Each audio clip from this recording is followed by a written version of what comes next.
What's the most disturbing thing you uncovered after someone died? When my mom married Dr. Brian, I was 15. My dad had gone missing just 2 months earlier. He disappeared during a fishing trip. His body was never found. I'll never forget the moment they told Mom. Her legs gave out right there in the kitchen. I caught her just before her head hit the counter. I started smoking cigarettes to cope with the stress of search teams and sympathy casseroles. Mom didn't even flinch. "At least we have each other," became our nightly mantra through those long, silent nights. Then one Tuesday, everything shifted. Mom came home, different. Her hair was brushed. She was wearing something other than Dad's old college sweatshirt. "This is Dr. Brian," she said, motioning to a man standing beside her. "He's helping me process everything." Dr. Brian had one of those smooth, therapist-like smiles, the kind that never quite reaches the eyes. Salt and pepper beard, expensive watch, probably hosted a podcast about mindfulness. He shook my hand with both of his, holding on way too long. "Your mom's told me so much about you, Megan. I'm here to help your family heal." At first, it was just dinners. He'd show up with pizza or takeout, saying Mom had forgotten to eat again. Then he started staying later, using Dad's coffee mug, the one I got him that said "World's Okayest Fisherman." One night, I walked in to find him sitting in Dad's recliner, watching the game. "Your mom said it was fine," he told me casually. "Familiar routines help with grief, you know?" Mom backed him up right away. "Dr. Brian is helping us heal, Megan. I need you to be supportive." 2 weeks later, his car was in the driveway every morning. He moved into Dad's study, boxed up his fishing trophies and paperwork.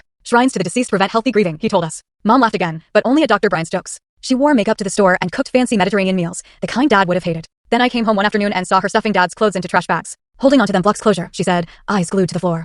I helped her, pretended I was okay with it. Even took one last breath of Dad's flannel shirt before I shoved it into the donation pile. She was always in therapy now, breakthrough sessions scheduled by Dr. Brian. Too busy to notice I was failing algebra or skipping lunch. She missed 3 parent-teacher meetings because we were working on progress. I went to school events alone while Dr. Brian's BMW sat proudly in our driveway. At night, I'd text Dad's phone. I knew it was probably at the bottom of Lake Harrison, but I still tried. "Hey Dad, things are really weird right now, but we love you." It always said delivered, never said read. One time, Dr. Brian took me fishing, using Dad's gear, driving Dad's truck, to Dad's secret spot on the lake. He called it therapeutic bonding. I threw up in the parking lot before we even got in the boat. He never brought it up again. Everything fell apart on Dad's birthday. I'd planned a small memorial at Lake Harrison, nothing fancy. Just a few of his old fishing buddies and some family. Mom shut it down immediately. Dr. Brian's hosting a moving forward ceremony at his wellness center. That's what we need. I begged her, just this once, for Dad. She looked at me coldly and said, "Your father's gone, Megan. This lake obsession isn't healthy." Then Dr. Brian chimed in. "Your dad probably wanted to disappear. Some men just can't handle family life." Mom didn't say a word, just nodded, like he'd made some kind of reasonable point. I didn't argue. I just went to my room and curled up with my childhood pillow. If you've ever lost someone, you know that grief turns into this desperate craving to understand them, to know what they were thinking in their final days.